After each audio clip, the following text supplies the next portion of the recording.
Ever wonder how thousands of people move through a city without ever seeing the sun? Most of us treat it like a background process. We descend a concrete staircase, tap a card, and step into a pressurized tube of steel and screeching brakes.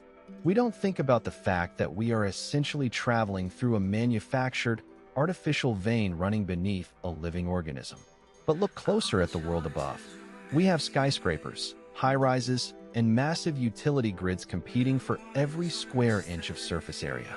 To make a modern metropolis function, we couldn't just build up, we had to go down. We had to carve out a second, shadow version of the city. It's a violent, precision-engineered process. We aren't just digging holes. We are navigating a chaotic obstacle course of ancient foundations, high-voltage cables, and forgotten sewer lines. Whether it's a massive tunnel boring machine chewing through silt like a mechanical worm, or the controlled demolition of cut-and-cover construction, we are essentially performing surgery on the Earth itself. It is a subterranean labyrinth, hidden in plain sight, holding the entire weight of the world above it. But if the tunnels are the anatomy, the tracks are the nervous system. It's a delicate, violent dance of physics happening just beneath your feet. When you look down at a subway platform, you see those heavy, cold steel rails, but they aren't just sitting there. They're precision-engineered arteries designed to manage incredible forces. You see, a subway train doesn't move because it's being pushed. It moves because of the relationship between the steel wheel and the steel rail. It's an incredibly efficient setup with incredibly low rolling resistance, which is why subways can move thousands of people with such relentless momentum. But that efficiency comes with a trade-off. Steel on steel is slippery. It's a low-friction environment, which makes stopping a 100-ton train a calculated battle against inertia. And then, there's the real lightning in the room.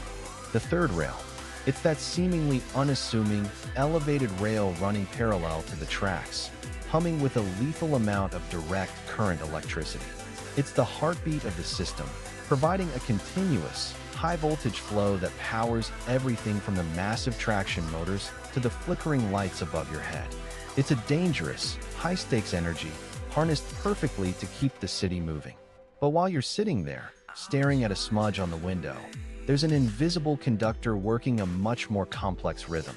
You see, a subway isn't just a collection of heavy metal boxes hurtling through a dark tunnel. It's a highly synchronized dance governed by signaling systems. In the early days, this was all done by humans with colored lanterns and hand signals. But today, it's a symphony of logic and electricity. Think of it as a digital safety net. Every train is essentially a moving block of space. The signaling system is constantly communicating the exact position and speed of every single vehicle on the line.